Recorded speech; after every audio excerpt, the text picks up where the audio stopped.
Hey guys, tonight we are heading down a moonlit track, the kind of path that feels older than memory, where the dust under your sandals remembers 1,000 footsteps before yours. The air is cool and faintly salted, drifting from a distant sea you can't quite see, and the stars are hanging low, sharp as pinpricks in black velvet. The only sound, until now, is the faint rustle of olive leaves and your own breathing, steady, slow. You pass a bent fig tree, its shadow long and crooked across the path, and then, somewhere far ahead, you hear it, one bark. Then another. Low, deliberate, like someone clearing their throat in the dark. And just like that, you know, you're in Hecate's territory. This is the crossroads, the place where the safe and the strange overlap, and, spoiler alert, you probably wouldn't survive this in real life. There's no street lamp, no Wi-Fi signal, and the only neighborhood watch is a goddess with a taste for mystery and a pack of dogs you can't quite see. So, before you get comfortable, take a moment to like the video and subscribe, but only if you genuinely enjoy what I do here. And if you do, drop your location and local time in the comments. It's always fascinating to see where and when you're listening from. Now, dim the lights, maybe turn on a fan for that soft background hum, and let's ease into tonight's journey together. You step into the fork where 3 dirt roads meet. One veers toward a shadowed village, another drops toward a glimmer of marsh, and the third disappears into a pine forest whose tops are inked against the stars. This is where Hecate is said to linger, not always visible, but watching. The Greeks believed she held sway over thresholds, literal ones like doorways and gates, and invisible ones like the boundary between life and death. And dogs. Well, they were her advance warning system, sounding the alarm when a mortal, spirit, or something else wandered into her space. You pause, listening again. The barks come in sets now, echoing between the trees. Historians still argue whether the ancients thought these dogs were flesh and blood or ghostly shades, but in either case, the sound had weight.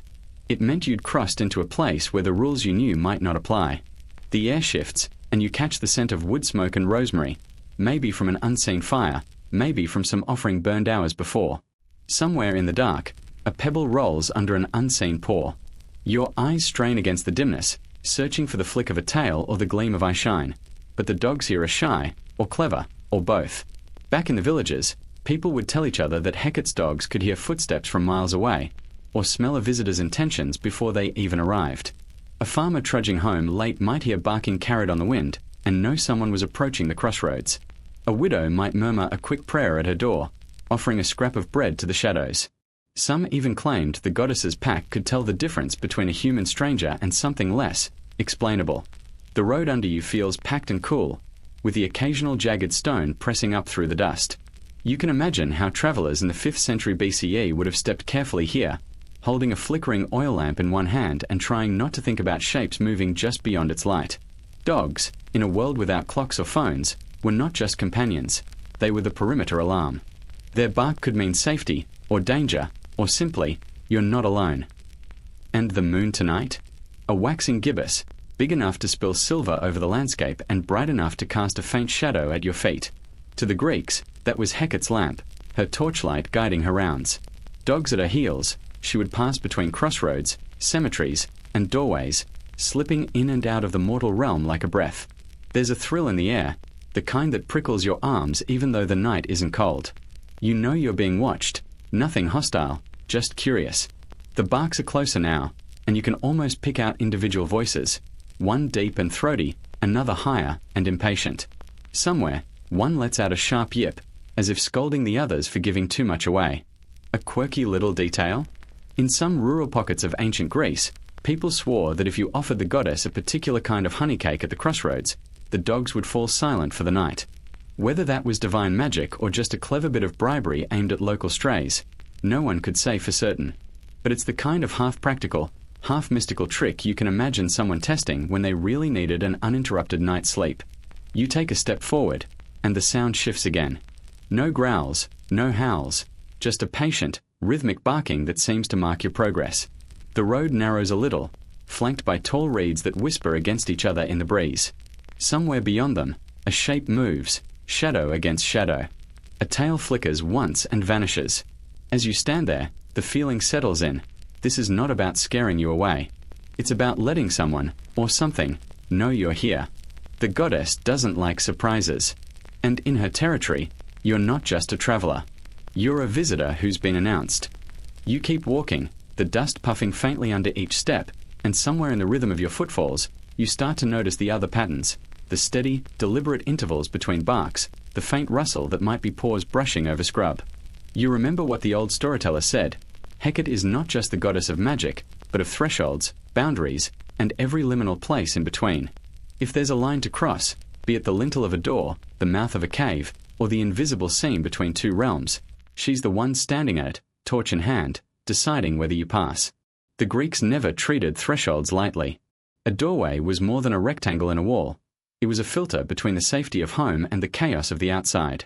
That's why you still find old houses in rural Greece with protective charms over their doors, a tradition likely as old as the myth of Hecate herself. Historians still argue whether she started as a household goddess, watching over families and grain stores, or as a wild spirit haunting remote crossroads. In either telling, dogs were her eyes and ears, and they had an uncanny knack for detecting change. And you know, dogs aren't random here. They're perfectly cast for the role. Long before motion sensors or smart doorbells, you had an animal whose entire career was built on sniffing out what didn't belong. Hecate's dogs weren't just watchdogs. They were threshold dogs. They didn't patrol an open field. They guarded the seam between one reality and another. Picture her for a moment, tall, with that unblinking composure of a deity who has seen everything twice. One hand grips a torch, the other may be a key, because keys, like dogs, have always belonged to gatekeepers. At her feet, the hounds cluster, their shapes blurring at the edges as though they're more shadow than fur. Sometimes ancient artists gave her a single dog at her side. Other times, a whole pack, spilling into the margins of the scene. There's even an old vase fragment where she's shown mid-stride, a black dog looking over its shoulder as though it's already sensed you. Quirky side note: in some folk traditions centuries later, people would tell their children that Hecate's dogs barked not at intruders, but at the souls of the recently dead making their way to the underworld. It's one of those ideas you want to believe purely for the atmosphere. Your faithful pet, casually acknowledging ghosts while you're worrying about the price of olive oil.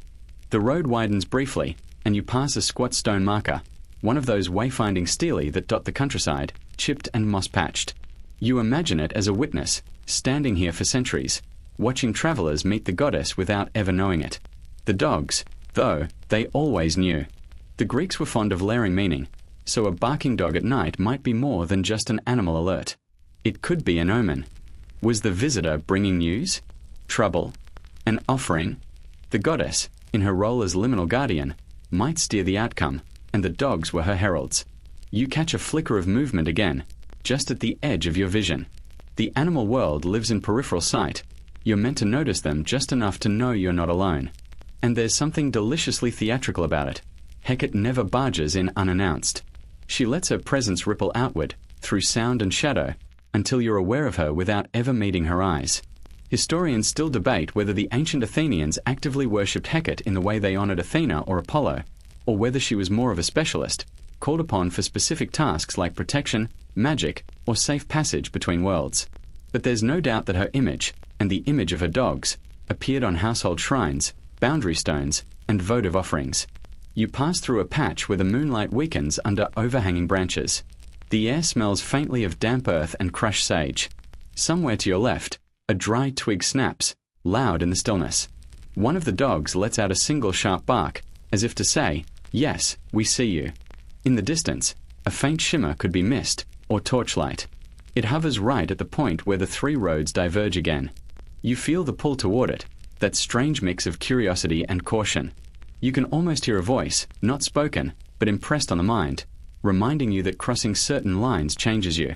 And maybe that's why the dogs bark, not to keep you out, but to remind you that you're about to step over something invisible and irreversible.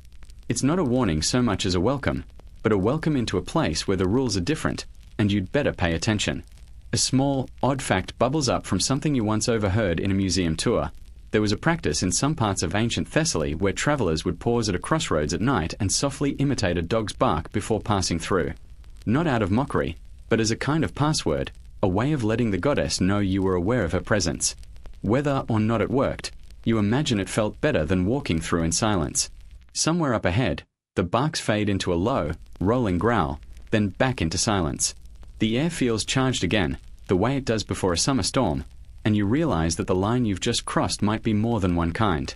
The silence between barks becomes its own kind of sound, a low hum of expectation in the night air.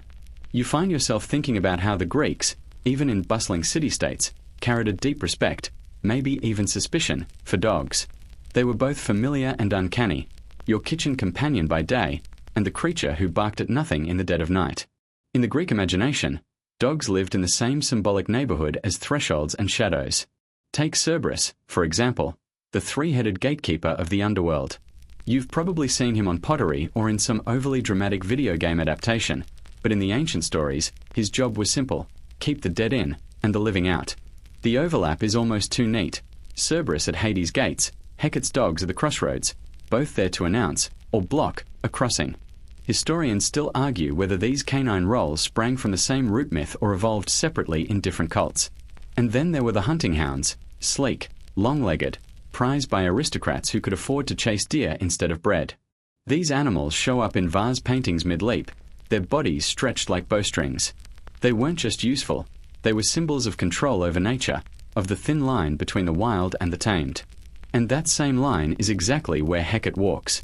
Quirky fact: some rural households in Attica kept dogs not just for protection, but for what they swore was their uncanny weather sense. A farmer would watch his dog's ears, tail, and restlessness to guess where the rain was coming. Was this science? Not exactly. Was it wrong? Well, modern meteorologists still get it wrong half the time, so maybe the dogs had the edge. You step over a shallow rut in the road, worn smooth by countless cartwheels, and your foot lands in a patch of softer dust. It muffles your step, and you imagine how the ancient storytellers must have exaggerated a scene like this, painting you as the lone traveler, the dogs a chorus in the background, the night heavy with unseen movement. The Greek mind didn't draw hard borders between the natural and the supernatural. A barking dog could be just that, a noisy pet, or it could be a message from the gods, depending on the timing, the tone, and who was telling the story afterward. Even the playwrights used dogs as shorthand for loyalty, danger, or warning. A single bark offstage could signal a character's arrival before they ever stepped into the audience's view. You catch yourself glancing backward now, half expecting to see a shape following at a polite distance. But the road is empty, only the faint shimmer of moonlight on stones.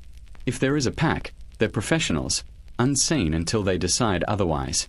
In some surviving fragments of lost plays, Hecate herself is never shown, only heard through her dogs. Their barking becomes the soundscape for her presence, as if the audience should understand that these animals are as much part of her identity as her torches or keys. It's a neat narrative trick. By making the dogs her heralds, storytellers could summon her without ever showing her. You breathe in the night, thick with the smell of warm earth cooling, the faint tang of sea air, and a trace of wood smoke that lingers like an afterthought. It's a sensory palette that would have been exactly the same 2,500 years ago. Somewhere nearby, one dog gives a short, sharp bark, and you picture an ear flicking towards some sound you'll never hear. It's tempting to think of all Greek dogs as noble companions or mythic beasts, but plenty were just scrappy street animals living on the edges of towns, scavenging fish guts at the docks or scraps from the marketplace. It's entirely possible that some of these real dogs, roaming the dark edges of settlements, got woven into Hecate's mythology, barking at strangers, appearing suddenly on night roads, vanishing just as quickly. Historians still debate how much of Hecate's pack was drawn from observation and how much from invention. Did people hear actual dogs at the crossroads and decide they must belong to her? Or did the stories come first, so every stray's bark became a divine signal? You could argue it either way, and the truth is probably tangled in the middle. The road dips here, curving toward a shallow stream. The moon's reflection ripples faintly on its surface, and a frog croaks once, as if annoyed at the intrusion.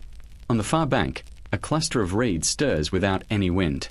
The reeds part just enough for you to see the silhouette of a dog, head raised, ears forward, perfectly still. It's watching you in that way dogs do, unblinking, as if it's reading your mind in real time. Then, just as suddenly, it turns, melts into the shadows, and is gone. The only proof it was ever there is the faint crunch of reeds settling back into place. You keep walking, and the barks return, but now they're layered, some near, some far, like overlapping circles of awareness. Whether they're real, spectral, or something in between, you get the sense that they don't just know you're coming. They've known since the moment you stepped into their world. The road flattens again, the dust pale in the moonlight, and with each step you feel the presence of the unseen pack. They're not following in the obvious way. No panting breath behind your shoulder, no flash of eyes in the darkness, but their awareness wraps around you like a slow, deliberate current. The Greeks would have said these were not ordinary dogs. Hecate's hounds were spectral, their paws making no sound unless she willed it. They could appear as solid as any shepherd's mutt or vanish into the night like smoke. Ancient poets didn't always agree on how many dogs she kept. Some verses speak of a single, black-coated guardian at her side. Others mention 3, to match her own triple-formed aspect. And there are rarer fragments, barely more than a handful of words, that hint at a great host, a roving, invisible escort stretching into the distance. Historians still argue whether those lines describe literal numbers or just the overwhelming feeling of being surrounded. You notice it now, the occasional brush against the air, as if something has passed very close to your leg. It's subtle, like walking through a faint current of warm air in a cool room. No paw prints, no shadows, just that sensation of shared space. A quirky detail preserved in later folk magic. Some households claimed you could invite the favor of Hecate's dogs by leaving the last bite of your evening bread at the threshold. Not the first bite, not the middle, only the last. Anything else was considered rude. Whether this came from actual cult practice or just superstition is unclear, but it fits the idea of the dogs as selective companions. You give them something special, they'll remember you. You keep to the middle of the road, the edges crowded by thorny bushes whose branches are just long enough to snag clothing. You think about how a real pack would move here, low to the ground, slipping through gaps, using the terrain as cover. It's an oddly comforting thought, in its way. Hecate's hounds weren't there to attack travelers without cause. They were guardians. If you were on her good side, their presence might have been reassuring, an escort instead of a warning. From time to time, you catch a sound that isn't quite a bark. It's more of a low woof, a sound dogs make when they are alert but not alarmed. It comes from somewhere ahead, answered by another further back, as if they're passing your position along an invisible relay. You imagine that in ancient times, this canine chain of communication could stretch between villages, giving shepherds or farmers hours of notice before someone arrived. The night deepens as you walk, the stars sharper, the moon casting stronger shadows. You try to picture the spectral pack as the Greeks might have, eyes glowing faintly, shapes shifting between fur and mist. The artists who painted them on pottery sometimes gave them exaggerated features. Long, lean bodies, tails curling like smoke, jaws slightly open as if mid-bark. The effect was somewhere between elegant and eerie. Historians still debate whether these depictions were symbolic or literal. Were the dogs meant to be read as metaphors for the goddess's reach, or did the worshippers truly believe in invisible hounds at her command? You can almost hear the arguments in some echoing lecture hall. One scholar pointing to practical uses of dogs in rural Greece, another insisting that mythic dogs are a separate category entirely. A faint rustle on your right draws your attention. You turn just in time to see a pale shape step briefly into the moonlight. A dog, slender, with a coat the color of ash. It looks at you, tilts its head, then turns and slips into the undergrowth without a sound. There's no bark this time, only the faint smell of something wild and clean, like rain on stone. You keep moving, aware that the pack isn't a single, solid group but a shifting constellation. One here, another there, some close enough to hear your breathing, others distant enough that their bark arrives softened by the night air. The road ahead is flanked by low stone walls, their tops uneven with age. You imagine the dogs moving along them, their silhouettes just visible against the sky. Whether they're real animals or woven from myth, they carry themselves with the ease of creatures who know they belong here far more than you do. Somewhere in the back of your mind, a practical thought stirs. If these dogs were based on real ones, how did they train them to respond only to certain presences? Was it instinct, honed over generations? Or was it, as the myths suggest, something else entirely, an unspoken understanding between goddess and hound? The answer is, of course, something you won't get tonight. The dogs, like their mistress, are content to leave some things unsaid. The road starts to climb now, winding gently between low hills where the grass grows thin and the stones push through like ancient bones.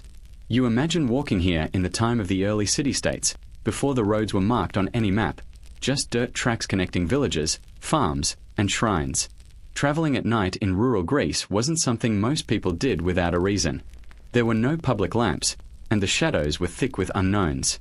But for those who did, the dogs were always part of the story. You picture a shepherd coming down from the uplands, his flock huddled in a pen for the night, and him making the long walk home by torchlight. The road crunches underfoot, and somewhere ahead, the first bark echoes across the hills. In a world without telegraphs or mobile phones, this is communication. It's not just noise, it's a signal traveling faster than a man can walk. Boring Greek myths for sleep how Hecate's dogs always knew when visitors arrived. Historians still argue whether ancient travelers trusted the barking as a neutral announcement or feared it as an omen. The line between the two wasn't always clear. If you were a welcomed guest, the dogs meant someone was already preparing for you. If not, well, maybe the barking was a reminder to turn back. The landscape here has a stillness that magnifies every sound. A dog's bark carries far on dry night air, bouncing between slopes and picking up strange harmonics. You hear one now, sharp, then drawn out, and imagine how it would have felt centuries ago, torchlight flickering, no idea whether the voice belonged to a living animal or one of Hecate's spectral pack. There's a quirky little tidbit about rural travel. Some people would carry a small pouch of thyme or rosemary in their belt pouch, not as food but as a comfort against the night. The strong smell was thought to mask human scent, making it harder for wandering spirits, or curious dogs, to track you. Whether it actually fooled a dog's nose is doubtful, but the act of carrying it probably made people feel braver on dark paths. The road dips suddenly into a shallow hollow, where the air feels cooler and damper. You can almost taste the change, less dust, more of that mineral tang from hidden springs. Somewhere close by, you hear the faint slush of water. In places like this, travelers would sometimes stop to refill a skin or let their pack animals drink. And if they lingered too long, the dogs would notice. You pass a half-toppled marker stone, its edges worn to smooth curves. Maybe it once held a carved symbol of a torch or a key, the kind used to mark places sacred to Hecate. Even if the carving's long gone, the feeling remains. The barks sound different here, closer, more echo than distance, as if they're circling the hollow. You slow your pace without meaning to. The moonlight falls in pale sheets over the low grass, and in its glow you catch the faintest movement at the crest of the hill ahead. Just a tail, lifting briefly against the sky before vanishing again. It's easy to see how this became a pattern for night travelers. Roads like these were arteries for goods, news, and people, but they were also stages for ritual. Those who walked them after dark often found themselves part of a performance, dogs calling out in unseen arcs, travelers responding with murmured prayers, the goddess somewhere in the in-between. Historians still debate how much of this night travel was purely practical and how much was spiritual. Was every crossroads just a road junction, or was each one a thin place, a spot where the mortal world rubbed up against something deeper? If you asked a 5th century farmer, he might shrug and tell you it was both, because in his mind, they were the same thing. A sudden gust rattles through the grass, and you catch a whiff of something faintly gamey, fur, perhaps, or the dry scent of an animal that's been moving through the brush. A single bark answers the wind, short and decisive, and then there's quiet again. The road begins to rise once more, curling toward that crest where you saw the tail. And though your pace stays steady, the feeling of being monitored sharpens, like the pack has adjusted its formation to keep you in view. They've done this before. You're just tonight's traveler, and the ritual plays on. The hill levels out, and ahead of you the path splits briefly, curving around a grove of wind-twisted olive trees before meeting again on the far side. The air here is drier, sharper, carrying the faint scent of wild oregano. Somewhere just beyond the trees, a single bark rings out, clear, deliberate, the kind of sound that makes you picture a dog with its head tilted toward the moon.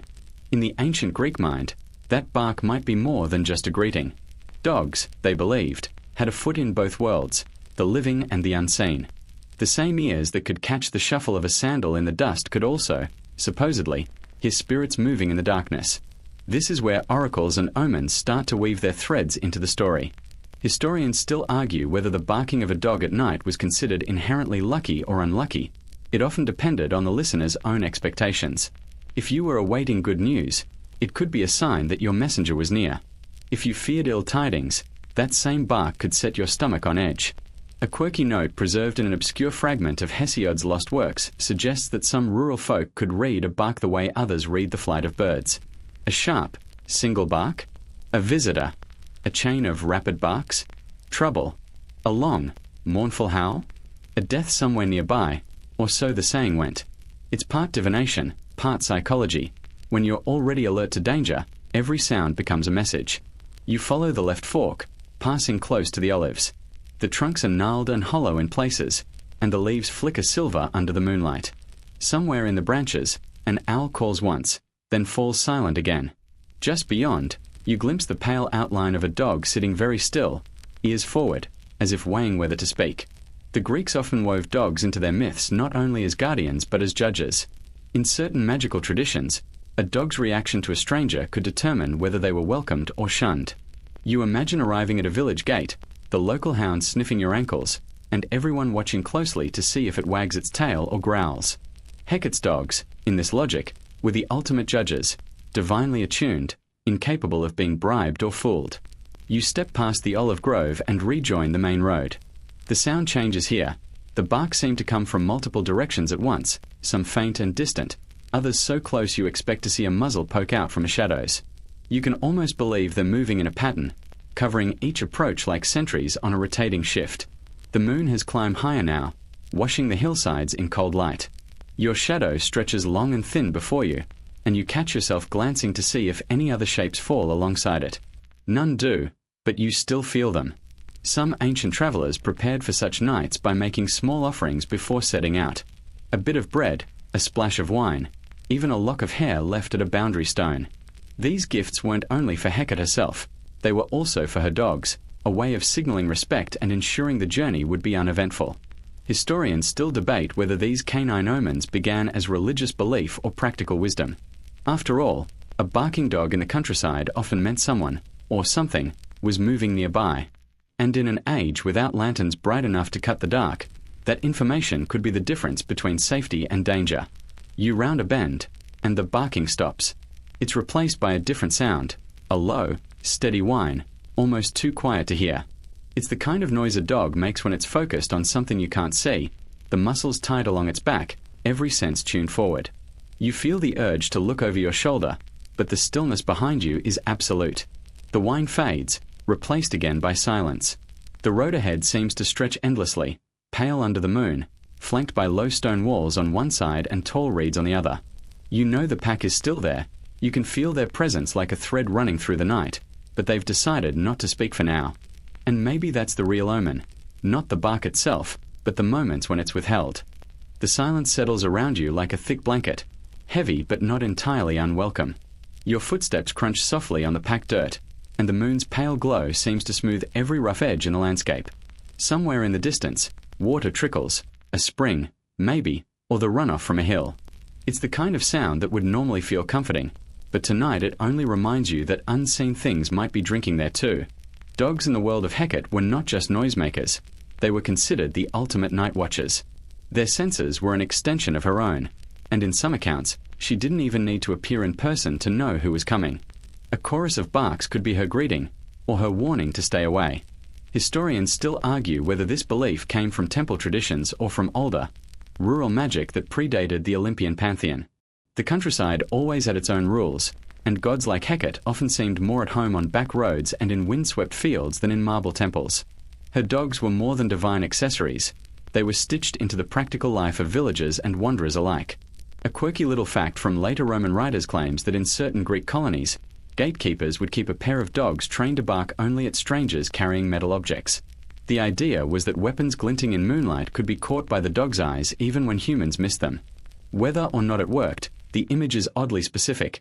Two alert hounds, catching the flash of a sword in the gloom and deciding you weren't welcome.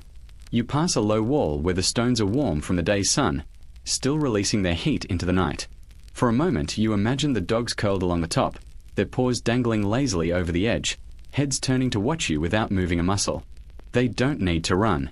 They already know where you're going. The reeds to your right sway softly, though there's no wind you can feel. You remember that in some folk tales, dogs could sense not only mortal visitors but the restless dead.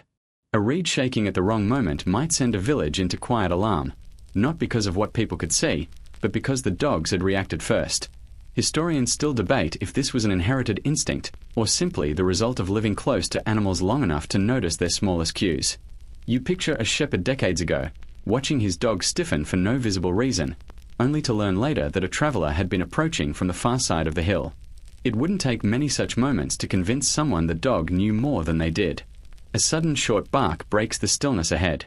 Just one, but enough to pull your attention forward. You can't see the animal, but the sound is close enough to feel in your chest. There's a pause, then another bark, softer this time, almost conversational. As if the dog is confirming to someone else, yes, they're here.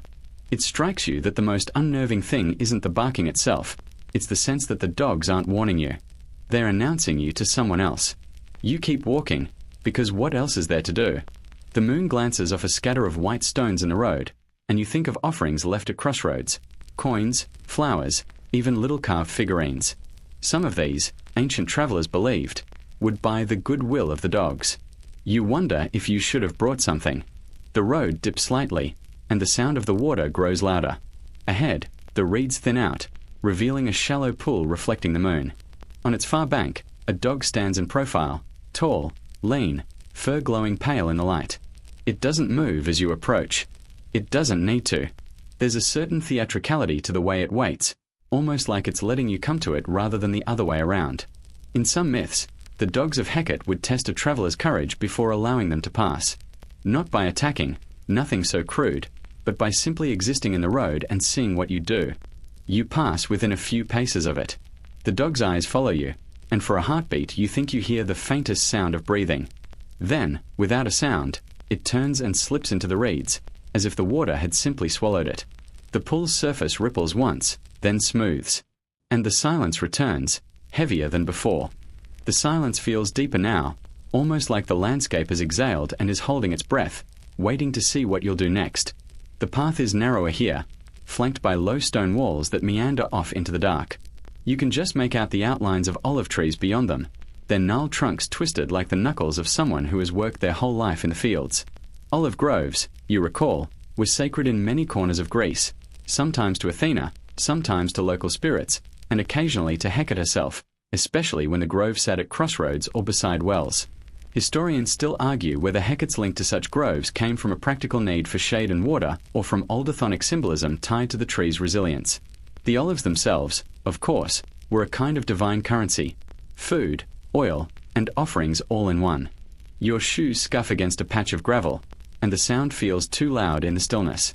You imagine the dogs could pick it out from 100 paces. In some ancient villages, dogs were trained to distinguish not just between familiar and unfamiliar footsteps, but between the rhythms of walking. A hurried traveler, for instance, might signal trouble, or at least gossip-worthy urgency, while a slow, even pace might pass without so much as a raised ear. And there's a quirkier tidbit. In certain rural festivals, dogs were part of processions not because they were needed for protection, but because people believed they could sniff out invisible participants, spirits, ancestors, or even wandering gods. They'd trot ahead, occasionally pausing to stare at empty air, and the villagers would treat that spot with deference, offering bread or wine to whatever unseen guest had stopped there. As you follow the curve of the wall, a faint scent drifts toward you. Herbs, maybe. Not wild mint exactly, but something sharper, like rosemary or sage. It clings to the air, familiar and oddly homey. You remember hearing that Hecate shrines often smelled of burning herbs, both as offerings and as a way to mask less pleasant scents in the open air. Travelers would catch the smell long before they saw the flicker of a torch, and that was how they knew they were entering her domain. The ground dips again, and you notice shapes along the base of the wall, small clay vessels, half buried in dust.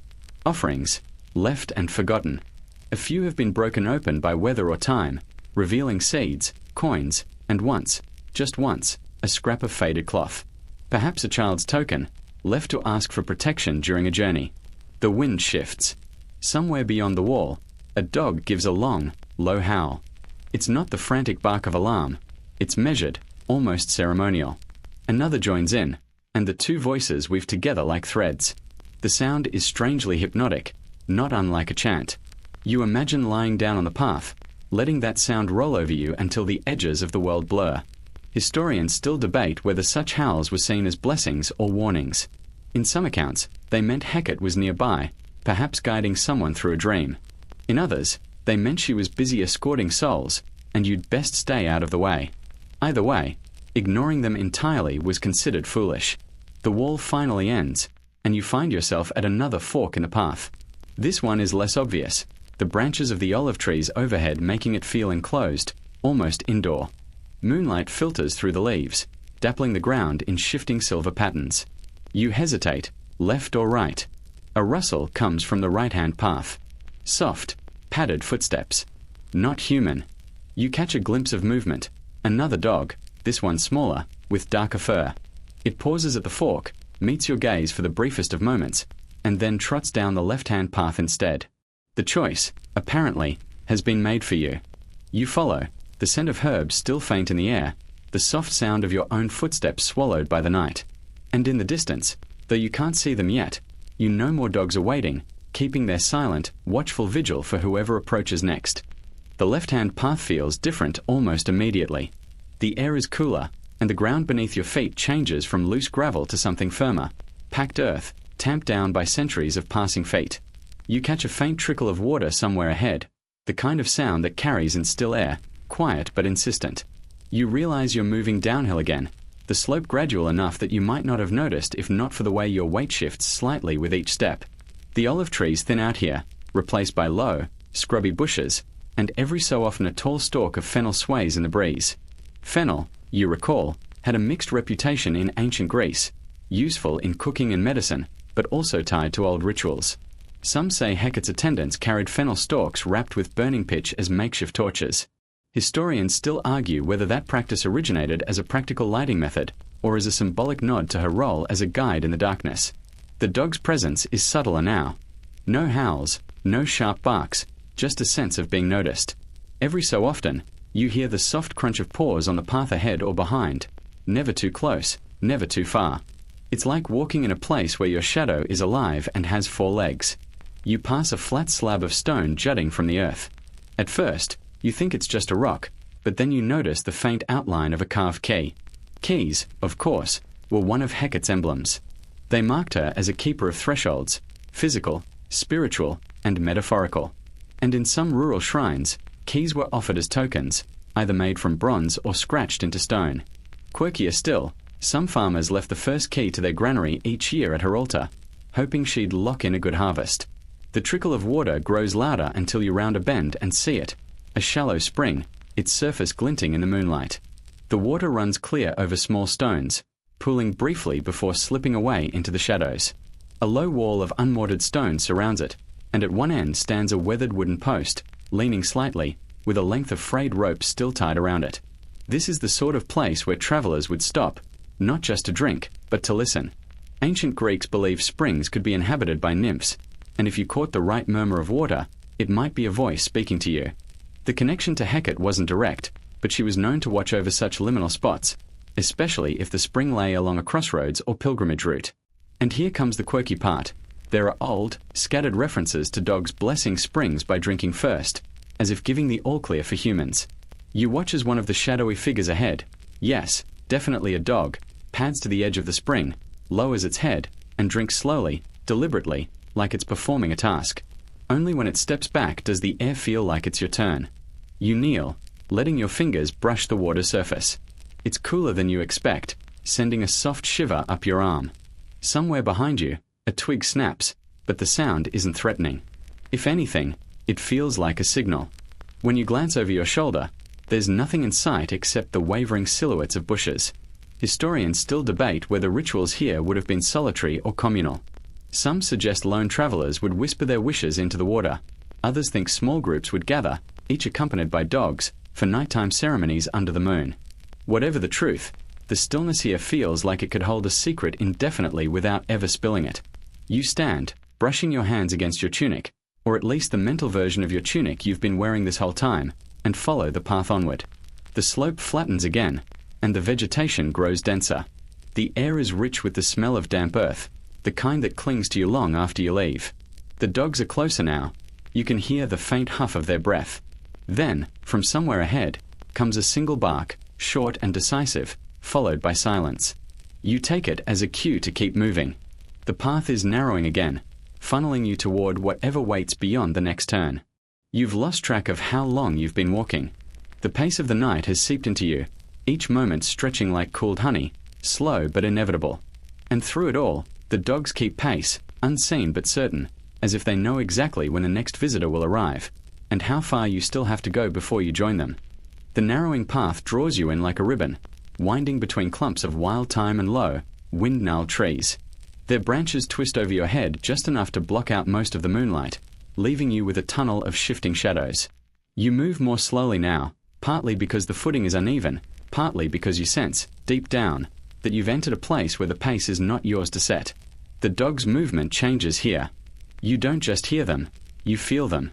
A soft rush of air as one passes close to your leg, the faint press of paw prints in the dust that vanish almost as soon as they appear. Every so often, you catch a glimmer in the dark, pairs of eyes reflecting silver in the half-light before melting back into the undergrowth. There's a faint sound ahead, almost like someone dragging a stick lightly along the bark of a tree. It's rhythmic, unhurried. When you round the next bend, you find the source, a low, stone marker, half sunk into the earth, with grooves carved in a looping pattern. The carving isn't deep, but it's deliberate, 3 intersecting arcs meeting at a central point. Some archaeologists think such patterns are stylized crossroads, a nod to Hecate's triple aspect. Historians still argue whether these were purely decorative, or whether they acted as subtle waymarkers for travelers who knew how to read them. You crouch to trace the grooves with your fingertips. The stone feels warmer than the air around it, as though it's been holding on to some hidden ember of the day. Behind you, a single dog gives a low, breathy chuff, more suggestion than command, and you straighten, brushing dust from your hands. The trees begin to thin, replaced by an open stretch of ground. The earth here is paler, almost chalky, and scattered with flat stones. A few of them bear shallow depressions that could be weathering, or could be offering bowls once used for oil or grain. The notion fits. Rural worship of Hecate was often small-scale and practical. A handful of food, a splash of wine, maybe a piece of honeycomb left to sweeten the goddess's mood. One quirky find from a site not far from here included a tiny loaf of bread, baked in the shape of a key. Clearly someone was leaning into theme. And then, just beyond the pale ground, you see it, the faint outline of an ancient gateway. Not the kind with a door, but 2 upright stones supporting a crosspiece, their surfaces worn smooth by weather and time. It's barely taller than you, and yet there's something about it that suggests a threshold, the kind you feel more than see. The dogs appear here in greater numbers, or perhaps you've simply become aware of how many there have been all along. They linger just at the edge of your vision, tails low, ears forward. Their shapes are more distinct now, lean bodies, narrow faces, coats that ripple in shades of shadow. They don't block your path, but they don't exactly clear it either. You hesitate before stepping through the gateway. The air feels different on the other side, cooler, but somehow denser, as though it carries more weight. The scents change too, a hint of wood smoke, though there's no fire, the sharp tang of pine resin, and beneath it all, something faintly metallic, like rain that hasn't yet fallen. Historians still debate what these gateways marked. Some think they signaled entry into sacred ground, while others believe they were simply boundary markers for old properties that later took on ritual meaning. Whatever their original purpose, they feel intentional now, as if each step you take from here is happening under someone's watchful gaze. The path beyond the gateway is straighter than before. It runs between 2 low ridges, and every so often, you spot fragments of pottery half buried in the dirt, plain clay, undecorated, the kind used for everyday storage.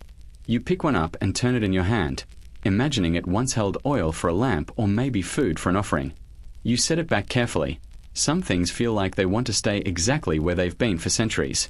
Somewhere ahead, you hear a faint jingle, light and irregular, like a small bell stirred by the wind. You think of sheep bells at first, but the sound is too delicate. It might be coming from one of the dogs, though you've never seen a collar on them. Maybe it's not a bell at all. Maybe it's something else entirely, the kind of sound that belongs only here. You keep moving, and the straight path begins to curve, gently leading you toward the next turn. The gateway recedes behind you, but its weight remains, sitting quietly in your thoughts as the dog's footsteps merge once again with your own. The curve in the path draws you into a quieter stretch, where the trees arch overhead in a loose canopy and the earth feels soft underfoot. You can almost imagine the way a dog's paws would register every shift in texture here, the cool damp of shaded soil, the powdery drift of dry dust, the faint crumble of scattered leaves. It's an odd thing to think of this place from their perspective, but once you start, it's hard to stop. A dog's world is painted in sense first and shape second. While you've been relying on your eyes to pick out the pale shimmer of stone or the wavering outline of a plant in the half-light, the dogs have likely known every detail of this path for hours, maybe even before you set foot on it. One whiff of crushed thyme tells them who passed by earlier in the day. A trace of animal musk drifting from the ridge might explain why their heads lift so suddenly, ears swiveling. The ancient Greeks understood some of this instinct, even if they couldn't name the science behind it. They knew that dogs could track, guard, and detect danger long before a human sense caught up. And while much of Hecate's mythology leans toward the mystical, there's a practical root here. In rural Greece, a dog's bark at night was as much about survival as superstition. If your goats were under threat from wolves or your grain stores tempted by thieves, a sharp, sudden bark could mean the difference between losing what you had and keeping it. Still, the line between mundane skill and supernatural omen blurred easily. One quirky inscription found on a small lead tablet near Boeotia records a farmer's gratitude to Hecate for the dog who warns at the soundless step. Historians still argue whether this meant a literal dog in his yard or a vision in a dream, though given how matter-of-fact the note reads, you could imagine it being either. Up ahead, you watch one of the shadowy hounds lift its nose, drawing in a slow, deliberate breath before exhaling with a soft huff. You follow its gaze, but you see nothing. That's the thing about ancient dogs. They weren't trained for show or sport the way many modern breeds are. They were workers, companions, and sentinels in one, each with its own measure of independence. And in the stories told about Hecate's pack, these qualities are exaggerated almost to the point of otherworldliness. It's easy to imagine how this might have worked in practice. Picture a small household in the countryside, a courtyard shaded by vines, a clay jar of olives cooling in a corner, and a dog lying half dozing in the sun. By day, it's just another animal among chickens and goats. But at night, when the world beyond the courtyard grows strange and uncertain, that same dog becomes something else, eyes catching every flicker of movement, ears sorting the wind's voice from the scrape of a sandal on stone. You pause at the crest of a slight rise. From here, you can see more clearly the way the land folds into the valley below. The ridges and gullies work like channels, carrying both wind and sound in curious ways. A bark here could travel far, bouncing and reshaping itself, sounding closer or farther depending on where you stand. Ancient people might have heard such a call from a great distance and believed it carried a message from the goddess herself. Your foot brushes against a tuft of dried grass, releasing a faint peppery smell into the air. You can almost imagine the sensory map this creates for a dog. The way scent hangs lower in the cooler night air, forming invisible trails like ribbons twisting between stones. Even the changing humidity could alter the sharpness of what they detect. It's no wonder dogs seemed like creatures who knew what others could not. They lived in a parallel layer of the same world, one most humans would never touch. Somewhere to your left, one of the hounds emits a brief, sharp yip. The rest fall still, ears canted forward, tails low. It lasts only a moment before they melt back into motion, but you're left with the echo of that sound. Was it a signal, a warning, or simply the equivalent of clearing one's throat? The ancient poets rarely differentiated. Any noise from Hecate's dogs could be interpreted as a sign. And of course, the meaning of the sign depended entirely on the listener. You start walking again, slower now, letting your senses stretch. You notice the faint vibration in the ground as one of the larger hounds trots past. You notice the way your own breathing falls into rhythm with the night's pulse. Inhale on the uphill step, exhale on the down. You notice, too, that the path has widened just enough for two to walk side by side, though no one joins you. The pack keeps pace in their quiet, elliptical way, never crowding, never lagging too far. You realize this must be part of their watch, moving with you, not to guide or chase, but simply to know exactly where you are. In this, they are the perfect mirrors of the goddess they serve, neither fully here nor gone, always on the edge of vision, and always, somehow, ahead of you. The path begins to slope downward, and the sound of water reaches you first, not the soft babble of a stream, but the more rhythmic lap of waves against stone. The air changes, too, carrying the faint tang of salt and the heavier scent of tarred wood. Somewhere below, lanterns sway from masts and ropes creak in a slow, hypnotic rhythm. You've wandered into the outskirts of the port of Aegina, and the hounds have followed without a sound. Aegina was no minor dock. In the days before Athens dominated the seas, this island thrived on trade, gossip, and just enough piracy to make its sailors interesting. At night, the harbour still hummed, though the chaos softened into murmured deals and clinking amphorae being rolled into warehouses. You catch the warm, oily scent of grilled fish from a brazier set up in a side alley. A stray cat slips past you, tail high, headed for scraps. The hounds pause at the edge of the wharf, their gaze fixed not on the bustling merchants, but toward a single darkened pier where a narrow ship rests apart from the others. Its hull is low and lean, built for speed rather than cargo, and a lone figure stands at the bow, staring into the water as if waiting for something to surface. Here's where myth and history like to overlap in that mischievous way. It's recorded in one fragment of a Lost Island chronicle that on a certain moonlit night, a sailor claimed his fate was changed by the bark of an unseen dog. Historians still argue whether this was simply a case of an actual harbour dog warning of a late visitor, or if the tale's more supernatural frame, tying the bark to Hecate's intervention, was added later to give it poetic weight. Either way, you're standing close enough to see how easily such a story could take root. The noise of the market seems to fade as you watch the hounds. One steps forward, places its paws on the weathered planks, and emits a single bark, sharp, clean, and entirely out of sync with the easy rhythm of the harbour. The man on the bow jerks his head up, scanning the pier with a frown. What happens next feels like a scene from a play with no clear script. The sailor turns away from the water, hurries down the gangplank, and begins walking toward the more crowded piers. His pace is brisk, almost urgent, as if the bark had been a signal he'd been told to wait for. You don't follow him. Something about the quiet confidence of the hounds keeps you rooted where you stand. You lean on a piling, watching the tide pull and release at the dock pilings. Somewhere to your right, a group of traders laugh over a shared jug of wine. To your left, a fisherman mends his net by lamplight, humming a low tune that's half lullaby, half work song. The hounds do not move. They're waiting, you realize, for confirmation, not from you, but from whatever force they answer to. And then, almost casually, another figure emerges from the shadows. This one wears a travelling cloak, put up despite the warm night. They move quietly toward the now empty ship, slipping aboard with a quickness that suggests they've done this before. The hounds don't bark this time. They only lower their heads, tails flicking once in a strange, synchronized motion, as if acknowledging the change. This is where your modern instincts want to step in and label everything: spy work, smuggling, secret rendezvous. But in the ancient mindset, these events didn't need to be untangled logically. The sequence, a bark, a hurried departure, a shadow boarding a vessel, was enough to convince any witness that the dogs of Hecate had delivered a warning, or perhaps an opportunity, exactly when it was needed. One quirky account from a much later Roman-era retelling even embellishes the moment, claiming the sailor who left was spared from a shipwreck just off Cape Sunion the following dawn. Whether that detail was an afterthought or an attempt to moralize the story, no one can say for certain.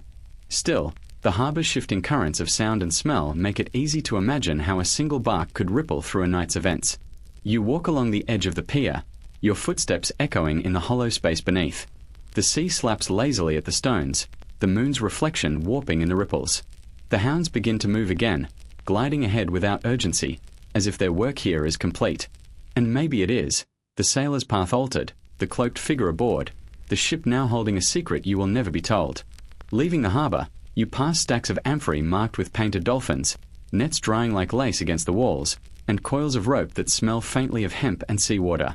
The noise of the market swells again before fading behind you, replaced by the softer night sounds, the brush of wind against sails, the tiny pop of seaweed on the tide. The hounds lead you inland once more, towards streets where shuttered windows lean over narrow alleys, and the smell of fish gives way to the dusty scent of olive wood. Whatever just happened at the pier will be told and retold, details shifting with each telling, until it becomes either a forgettable quirk of a long-ago night or another thread in the long weave of Hecate's lore. You suspect it will be the latter. You follow the hounds out of the port, your ears still ringing faintly with the rhythm of the waves and that one deliberate bark. The streets grow quieter as you leave the lantern-lit bustle behind. Soon, the stone underfoot becomes dirt again, and the night sky feels closer, thick with stars that look almost too bright to be real. Somewhere nearby, a donkey shifts in its sleep, the jangle of its tether just audible. Modern towns, you've noticed, rarely let the night breathe like this. There's always the hum of electricity, the soft flicker of a billboard, or the faint metallic whine of distant traffic. But here in rural Greece, or what still clings to the idea of rural Greece, you get whole pockets of darkness and quiet broken only by nature's low chorus. And it's in these pockets that Hecate's influence still lingers, or so the locals will tell you if you ask in the right way. You pass a low farmhouse with a clay-tiled roof, and in the yard, a dog stirs. It's not large, just a scrappy, wiry creature with fur the colour of unpolished bronze. It doesn't bark, not yet. Instead, it lifts its head, squints at you, and then glances toward the hounds walking ahead of you as if weighing their authority. The hounds do not break stride, and the farmhouse dog settles its head back onto its paws, satisfied. There's a curious persistence to dog-centered superstition here. In some villages, people still say if a dog howls 3 times in the early hours, Someone in the area will receive unexpected news, good or bad depending on the tone. Historians still argue whether these ideas trickled down from ancient myths or rose up independently from rural life.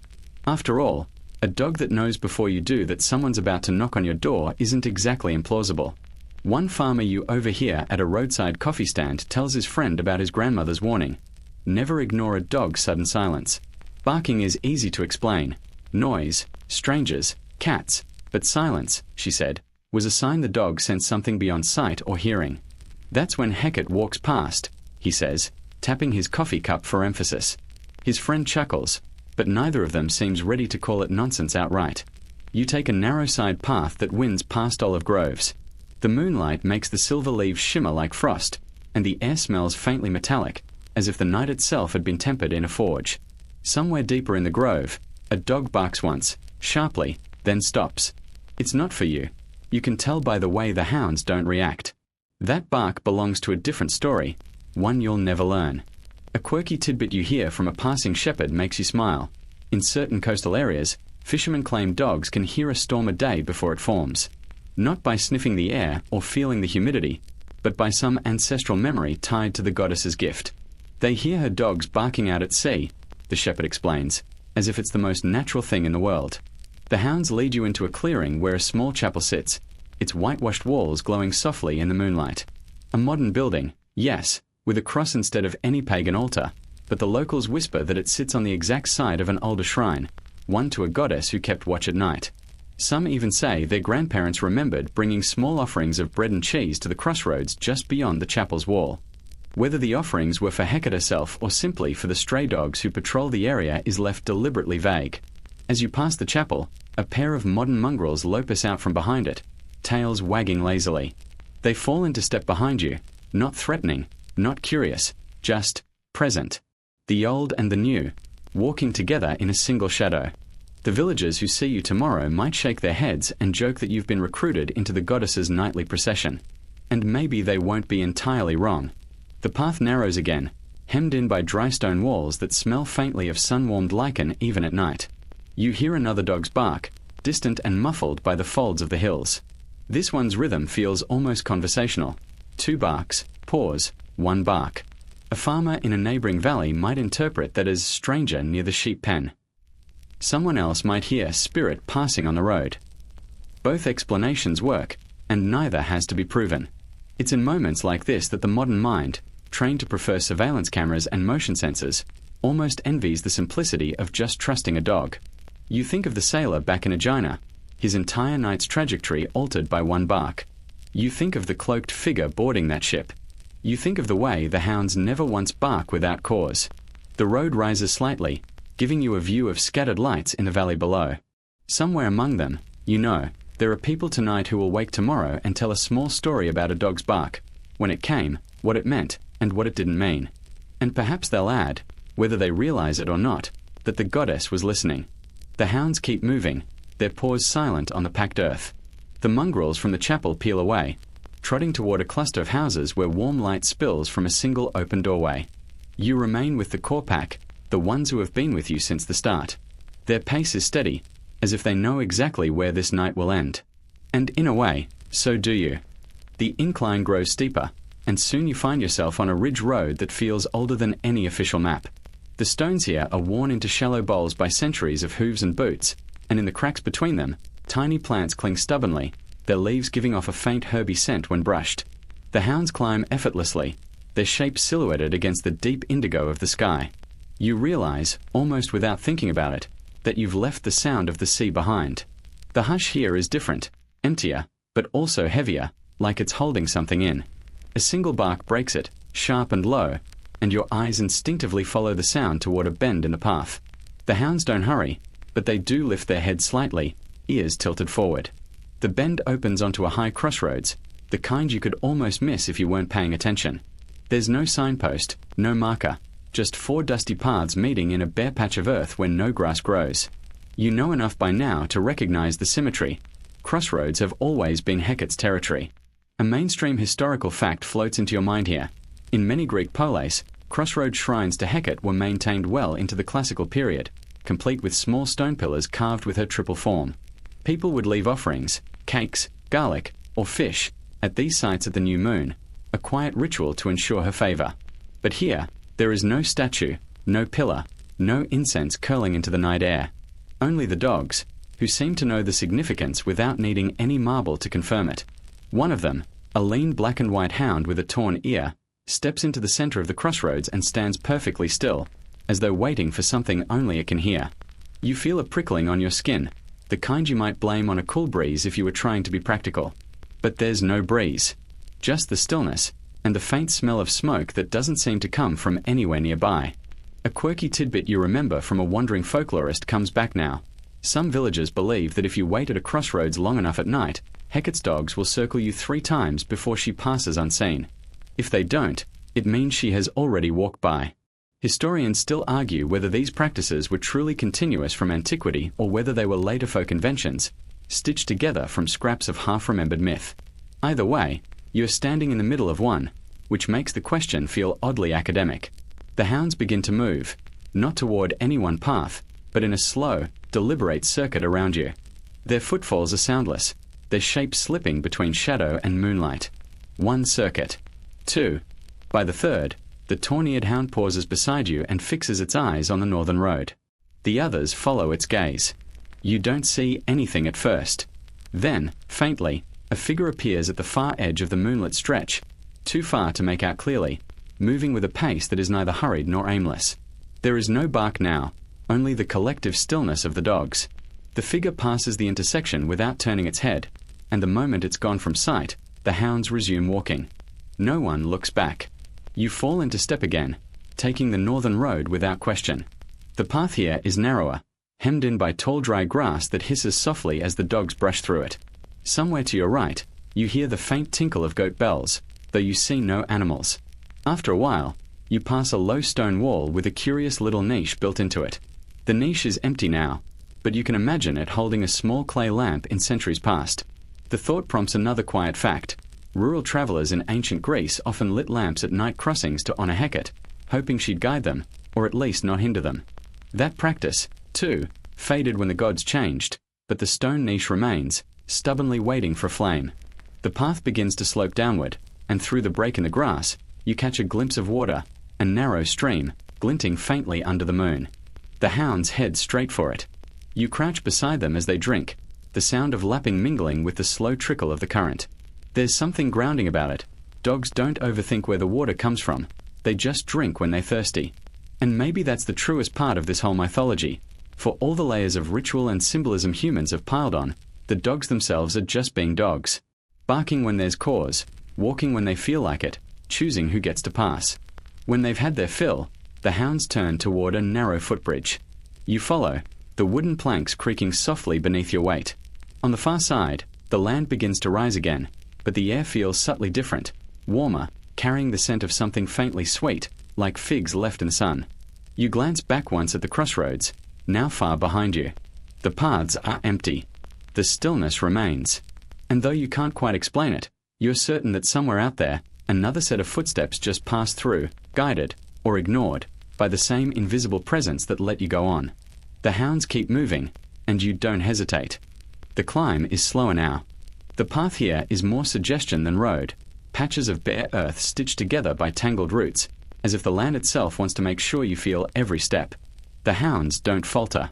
They move in a loose, practiced formation, keeping just far enough ahead that you must keep up to avoid losing them in the shifting moonlight. Your breath fogs faintly in the cool night air. The moon has tilted westward, and its light now comes in at a slant, painting long shadows that flicker and bend as you walk. Somewhere overhead, an owl hoots once, a low, muffled sound that seems to belong here as much as the stones and the trees. A fact drifts into your thoughts. In ancient Greek belief, owls were tied to Athena, but travelers at night often took any nocturnal bird call as a sign, sometimes welcome, sometimes ominous. If you were at a crossroads, it could be read as a subtle warning not to take a particular path. Of course, that meant different things to different people, and there's no shortage of contradictory accounts. Historians still argue whether these nighttime signs were genuine superstitions or later literary embellishments. The hounds pause where the path flattens. You notice the faint smell of smoke again, though no fire is visible. Then you spot it, a small circle of stones tucked beneath a leaning olive tree, a few charred twigs still glowing faintly. Someone has been here recently. On the stone sits an offering plate, terracotta, cracked along one edge, holding the remains of bread, a scattering of garlic cloves, and what might once have been fish. The garlic smell is sharp even in the cool air. A quirky detail pops into your mind. Some late Hellenistic accounts say Hecate was particularly fond of garlic, and leaving it at an altar would both please her and ward off wandering spirits. Or, less romantically, it might simply have been one of the cheapest, most pungent offerings rural folk could afford. The hounds stand around the offering for a moment, neither eating nor sniffing too closely. Then, without prompting, they begin to move again, past the olive tree, through a break in the low stone wall, and into a clearing bathed entirely in moonlight. It's here that you see it, the final crossroads. This one is different from the others, wider, more open, with paths that seem to stretch farther than the landscape should allow. The ground is bare and pale, almost glowing under the moon, and at its center stands a weathered pillar. It's not much taller than your chest, carved faintly with three faces looking in different directions. Time has eroded the details, but you recognize her. You don't hear footsteps.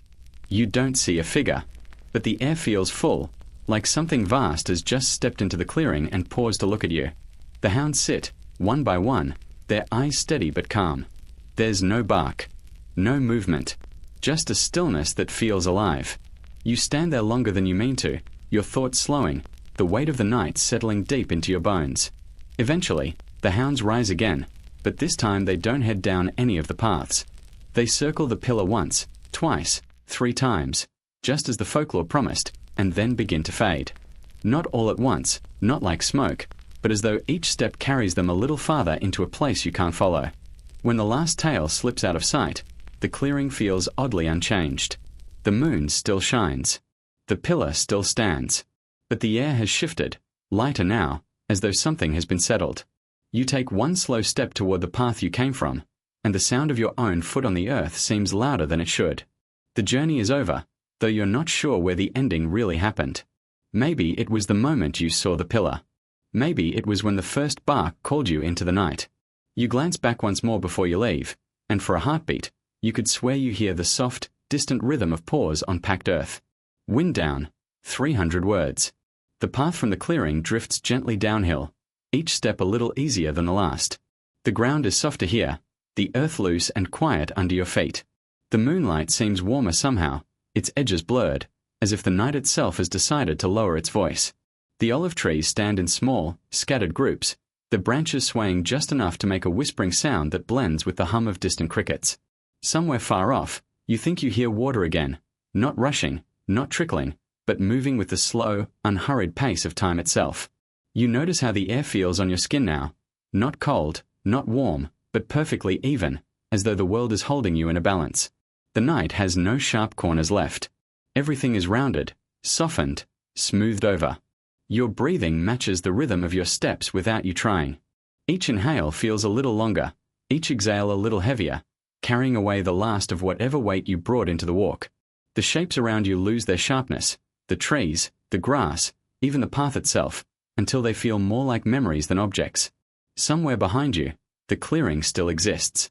The pillar still stands. And maybe, far beyond your hearing, the dogs still walk their silent circles, marking the edges of a world you only brushed against for a moment. But here, now, you are simply moving through a night that asks nothing of you but to keep walking gently, letting your thoughts grow lighter, letting your eyes drift half-closed until the boundary between waking and sleep fades to nothing. And then there's only quiet.